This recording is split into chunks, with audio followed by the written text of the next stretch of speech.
अस्सलाम वालेकुम everyone, welcome back to my channel. तो जो आज का हमारा टॉपिक है वो बहुत अहम है, लेकिन अफसोस की बात यह है कि हमारे देसी कल्चर में इसको अहम तो क्या इसे टॉपिक ही नहीं समझा जाता। वो है पोस्टपार्टम डिप्रेशन। ये वो डिप्रेशन है जो हर औरत माँ बनने के बाद महसूस करती है। अगर आप लोगों ने मेरी डिप्रेशन की वीडियो देखी है तो मैंने उसमें बताया था कि मैं भी इस डिप्रेशन का शिकार रही हूँ रिसेंटली, लेकिन अल्हम्दुलिल्लाह मुझे टाइम पर इस डिप्रेशन का पता चल गया था। तो मैंने इस डिप्रेशन के बारे में अपने घर वालों को, मतलब अपने हस्बैंड को और अपने बाकी घर वालों को एजुकेट किया, और उन्हीं लोगों की सपोर्ट की वजह से, स्पेशली अपने हस्बैंड की सपोर्ट की वजह से, जो इस मतलब ये वो सपोर्ट है जो हर औरत को इस टाइम पे रिक्वायर्ड होती है हस्बैंड की, उसकी वजह से अल्हम्दुलिल्लाह मैं इस डिप्रेशन से जल्दी निकल आई। और उसका मुझे ये फायदा भी हुआ कि मैं अपने मदरहुड को एंजॉय करने लग गई। तो देखें, हमें सबसे पहले तो ये देखने की जरूरत है कि क्या है, क्यों है, और इसको अहमियत क्यों नहीं दी जाती, और साथ साथ इसका सोल्यूशन क्या है। तो सब मैं आपको ये सब बातें एक नटशेल में बताना चाहूंगी। तो सबसे पहले हम ये देखते हैं कि ये क्यों होता है। देखिए, जो 9 मंथ्स के लिए एक औरत अपने अंदर जो एक जिंदगी को डेवलप कर रही है, और उसके बाद जो वो जिंदगी दुनिया में आ जाती है, मतलब बेबी दुनिया में आ जाता है, तो इस पूरे टाइम पीरियड में औरत जो है एक फिजिकल ट्रॉमा के साथ साथ इमोशनल ट्रॉमा से भी गुजरती है, because of all these hormones के जो एक हमारे जो हॉर्मोन्स है, हमारे जो भी हमारे अपनी अंदर जो हमारी फिजिकल फंक्शंस हैं, वो उनका जो उनपे रैपिडली जो चेंजिंग हो रही होती है, मतलब जो तेजी से चेंजिंग्स आ रही होती है, उसकी वजह से जो है औरत फिजिकल वीकनेस के साथ साथ इमोशनल वीकनेस भी महसूस करती है। तो यही वीकनेस जो है, जब इसको एड्रेस नहीं किया जाता तो वो क्या होता है कि वो इस वीकनेस का इजहार जो है रोकर करती है, चिड़चिड़ा होकर करती है, या कभी जी गुस्से में करती है, या खामखी में उसके जी मूड स्विंग्स होते हैं, मतलब मूड बदलना शुरू हो जाते हैं। तो मसला शुरू यहाँ से होता है कि जब वो और एक औरत जब वो माँ बनने के बाद इन बातों का इजहार करती है, तो जो हमारे बड़े हैं, हमारे डॉक्टर्स हैं, हमारे आसपास के लोग हैं, इस बात को, इनकी किन बातों का नाम देते हैं, इस बात को कहते हैं कि जी हाँ जी, ये जो जी आजकल की बच्चियों के जी चोचले हैं, आजकल की जी लड़कियों के नखरे हैं, या जी भाई वो क्या करते हैं, वो अपने आप से कंपैरिजन स्टार्ट कर देते हैं लड़कियों का। वो कहते हैं कि जी भाई हमने भी बच्चे पैदा किए हैं, और जी ऐसा ही होता आया है, कुछ नहीं होता, शुक्र अदा करो कि भाई जी तुम्हें माँ बनने का दर्जा मिला है, तुम तो जी नाशुक्री कर रही हो अगर तुम रो रही हो या चिड़चिड़ी हो रही हो, या जी तुम्हें गुस्सा आ रहा है। तो इसका क्या नुकसान होता है? इसका नुकसान ये होता है कि जो नई माँ बनी होती है वो बेचारी ये समझती है कि भाई अगर मैंने इन बातों का इजहार किया तो लोग तो मुझे नाशुक्र समझेंगे, लोग तो मुझे वीक समझेंगे। तो इसी डर की वजह से इन बातों को अपने अंदर दबाना शुरू कर देती है। तो जब वो अपने अंदर इन बातों को, इन फीलिंग्स को दबाती है और इन बातों को एड्रेस नहीं किया जाता, तो इनका लॉन्ग रन में बहुत नुकसान होता है। तभी उसकी वजह से हम लोग अपने आसपास देखते हैं कि हमारे आसपास जो न्यू मदर्स हैं वो बेचारियां अपनी आइडेंटिटी खो देती हैं। उनकी जो शक्ल सूरत है, उनका जो हुलिया है वो बिगड़ के रह जाता है।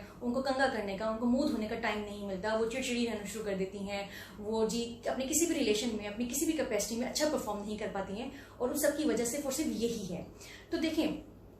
जिस तरह से मैंने अपनी बात का जिक्र किया कि भाई मतलब मैं इस डिप्रेशन से गुजरी, तो मैं अपने एक्सपीरियंस से आपको बताऊंगी कि ये बहुत बुरा और बहुत बड़े किस्म का डिप्रेशन है। अगर इसको टाइमली एड्रेस कर लिया जाए तो ये बहुत जल्दी खत्म हो सकता है। क्योंकि देखिए, सारी जिंदगी तो माँ बाप ने ही औलाद को पालना है ना, तो मतलब बस ये थोड़ा सा ही पीरियड होता है, 1 से 2 हफ्ते का, 2 से 6 हफ्ते का, जिसको जी हम लोग अपनी आम जबान में छिल्ला भी कहते हैं, और वैसे इसको इंग्लिश में पोस्टपार्टम डेज कहते हैं। तो उसमें देखें,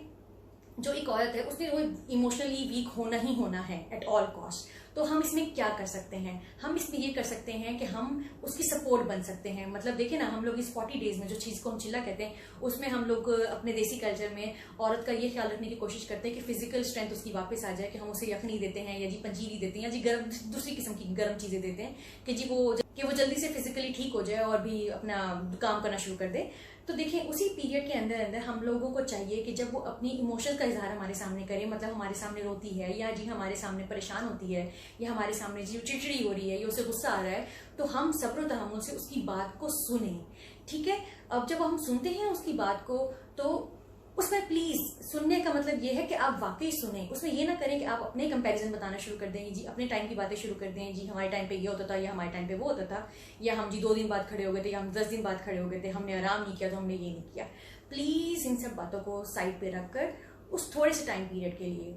उसकी बात को सुने, समझें, और जब वो रिलैक्स हो जाए तो आप उसको पॉजिटिवली एक अच्छे अंदाज में ये बात बताएं कि हाँ जी ये नेचुरल है, इट्स ओके। बात यही है कि आप उसे पॉजिटिवली, मतलब अच्छे तरीके से, सब्र तहम्मुल से ये सारी बातें समझा सकते हैं जो उसे आप नेगेटिव वे में समझा रहे थे,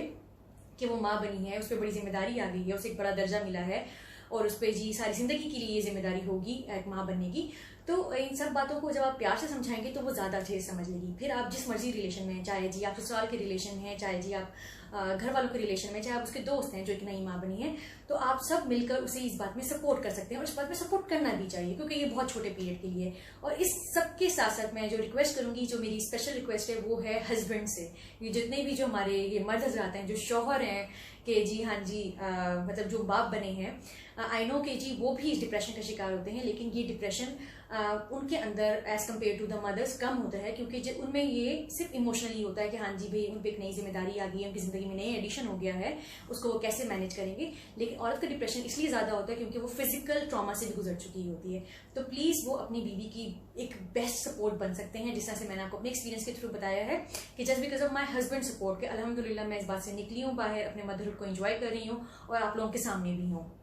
कि अपनी आइडेंटिटी को मैंने कंटिन्यू किया हुआ है। तो देखिए, इस बात के लिए सिर्फ मैं यही बात करूंगी कि हम सबकी इक्वल जिम्मेदारी है कि हम अपने आसपास के मर्दों को, मतलब चाहे हमारे वो आसपास के मर्द हमारे भाई हैं या हमारे बेटे हैं या हमारे कजन्स हैं या हमारे स्टूडेंट्स हैं, उनको इस बारे में एजुकेट करें कि आप एक इक्वल पेरेंट हैं, आप एक इक्वल पार्टनर हैं अपने रिलेशन के अंदर। जो मियाँ बीवी का रिलेशन है उसमें आप इक्वल पार्टनर हैं आप, और जब आपकी औलाद हो जाती है तो जो वो औलाद है वो सिर्फ माँ की नहीं है, वो आपकी भी है। तो इसमें यही कर सकते हैं कि जब आपकी बीवी इस इमोशनल ट्रॉमा से गुजर रही है, उसको जो मूड स्विंग्स हो रहे हैं, पोस्टमार्टम डिप्रेशन का शिकार है, तो आप उसकी बात को सुनें, उसकी बात को समझें और उसको हर लिहाज से सपोर्ट करें कि वो जल्द अज जल्द इस डिप्रेशन से बाहर निकल आए। राइट तो बस मैंने अपनी इस वीडियो में इस बात को हाईलाइट करने की कोशिश की है कि जो पोस्टमार्टम डिप्रेशन है ये रियलिटी है और इस पे लड़कियों को बिल्कुल भी शर्म नहीं करनी चाहिए। मेरा ये मैसेज सब लड़कियों के लिए, चाहे वो मेरी इस वक्त जो देख रही हैं वो मेरी दोस्तें हैं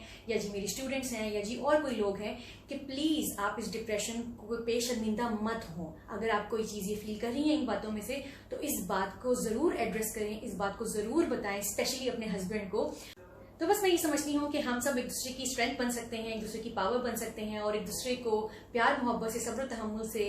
एक दूसरे को सपोर्ट करके कामयाब बना सकते हैं जिंदगी की किसी भी पहलू में। तो अगर आपको मेरी आज की वीडियो पसंद आई है तो कमेंट जरूर कीजिएगा, लाइक जरूर कीजिएगा, और अगर चैनल सब्सक्राइब नहीं किया तो अभी सब्सक्राइब करें, बेल आइकन को जरूर प्रेस कीजिएगा। सो मिलते हैं एक नई वीडियो में नई टॉपिक के साथ। Till then everyone, bye bye, see ya, अल्लाह हाफिज।